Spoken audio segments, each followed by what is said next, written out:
Alright, I want to say again that I hate I've been slack with all the content, but like I said before, I've been working a lot and just been out of town and just haven't been able to be around to make the content. I mean, I've got a bunch of video that needs editing, and I think I've arranged now to where I can be home more and get the editing done, and that way I can get the content on for you guys. So if you'll be patient, and you've been very patient, I appreciate it.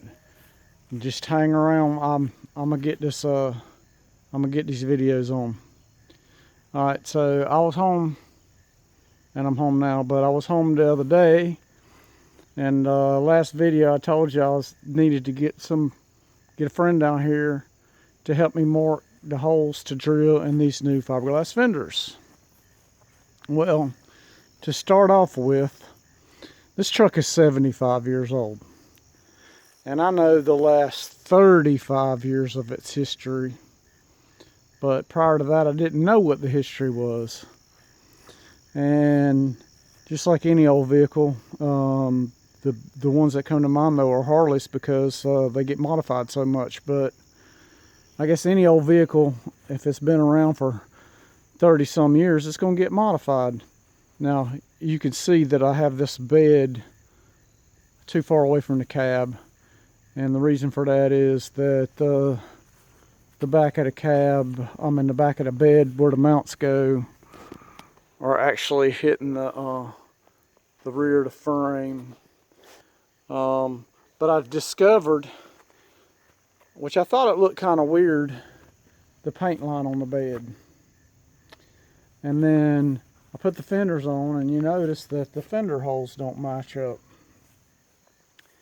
And what I've discovered is that this is a 47 to 53 bedside, because I took a 47 to 53 fender and it matches up perfect to the bolt holes and the paint lines. So somebody had changed the bed on this truck 35 some years ago, whenever it was fixed up the last time. So I've come to the conclusion, I thought when I got the fenders that I will be able to get the bed placement. But I have come to the conclusion that what I'm going to have to do is finalize my cab mounts, get my radiator support mounts mocked up. So like I said, the front of the radiator support's sitting on the frame, no mounts yet. And you can see it's down, I don't know, 3/8 of an inch, maybe a little bit more than that. So it has to raise up to make that line go, make that gap go away. The engine is gonna have to go back. The engine's gonna have to go back to clear our electric fan. But as I've shown you before, the valve cover's on the firewall. So since I backed up for a minute and got to looking at it, I think what I'm gonna do is I'll come in here and cut the firewall loose right here, and then take some or most of this gap right here, or this space right here out, and move the firewall back to this line right here, and that should give me enough clearance to move the engine back without changing the shape or the original firewall. I won't have to make a new firewall. I'm just moving it back a little bit. So I think that's what we're going to try. And we'll only cut it. We'll cut it to this line right here so it won't have to interfere with this fender mount. And then we'll put a step. We'll put a step here and move this back. And I think that'll work out really nicely. And so that's what we're going to try on that part of it. So we'll get that done. That will close up some of this gap on the drive shaft here. So I'll put that yoke back in the transmission a little bit more. And I really think, because right now the tire is sitting too far back in the rear fender, and I think that's, which I don't know where the fender placement's going to be, because I have to mount up the running board to the fender, to the front fender, and to the rear of the rear, the front of the rear of the front fender and the front of the rear fender. That's a tongue twister. To see where the fender needs to go. And the rear end, I've moved it two and a half or 3 inches forwards. I can't remember now. But I might have to move it forwards a little bit more, which will put more yoke into the back of the transmission. So that might solve the drive shaft problem. I think what I'm going to need to do is go ahead and put the bed floor in. So I want the bed floor to have the original.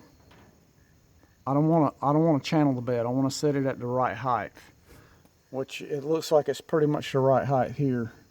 So it's hard to say and to set the bed upright because there's no floor in it. So I think I'll put the bed floor in it. I've got some white oak boards that I've had in my barn for quite some time, and they need milling, so I'll get them out, have them milled and cut for the bed strips.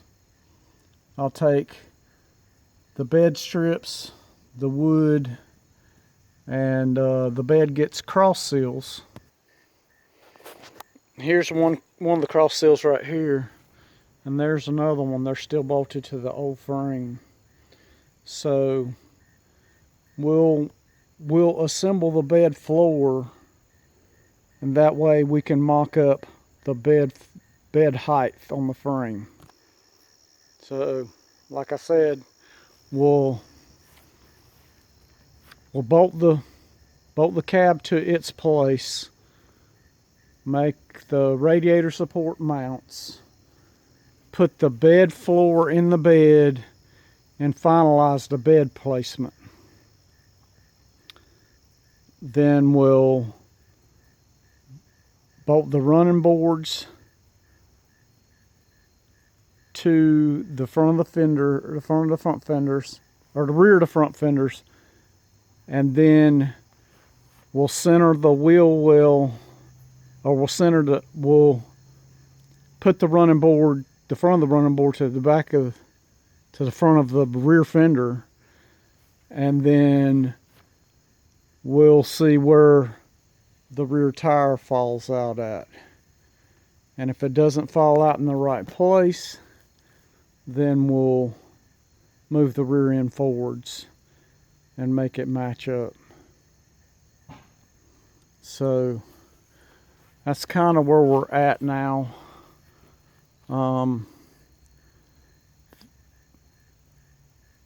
And I don't know. I put these wheels on. I like the way they look, but I don't know if this is the wheel I'm gonna run, because the reason I got 2-inch wider rear fenders is because I want, this motor is going to need a serious tire to hook up with, and plus I like a wide tire, so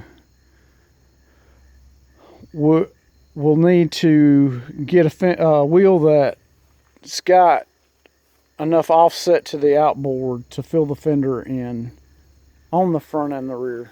I mean, you can see in the front, the tire is tucked way under. So we'll get this together. Like I said, there's a little bit more mock-up. I thought, you know, once I got the rear fenders, I thought everything was going to fall into place. But because I didn't realize that the bed sides on this truck weren't factory, I thought that the paint line on the rear fenders didn't look right for, I mean on the rear bed sides didn't look right for the right fender, but I mean I just took it for granted that this was the original bed and it's not. So like I said, it's gonna be a little bit more involved because we'll have to make it look right in order to figure out where the holes in the fenders and the holes in the bed sides need to be. So we'll get, like I said, get all this mocked up and we'll see. So more on this and more videos to come. I'm going to get on editing these things and try to start getting them up, and they'll be, when they start coming, it'll be a bunch of videos. I mean, it'll be like every few days or three or so videos a week or something. I've got footage from, I still got some Amelia Island Concourse video. I have the Viva Las Vegas Rockabilly car show. I got a couple of videos from that. Cars and Coffee from Las Vegas. I don't know what all. I've got a bunch of video that needs editing. So y'all just hang tight and we'll get you some more videos on. I appreciate it.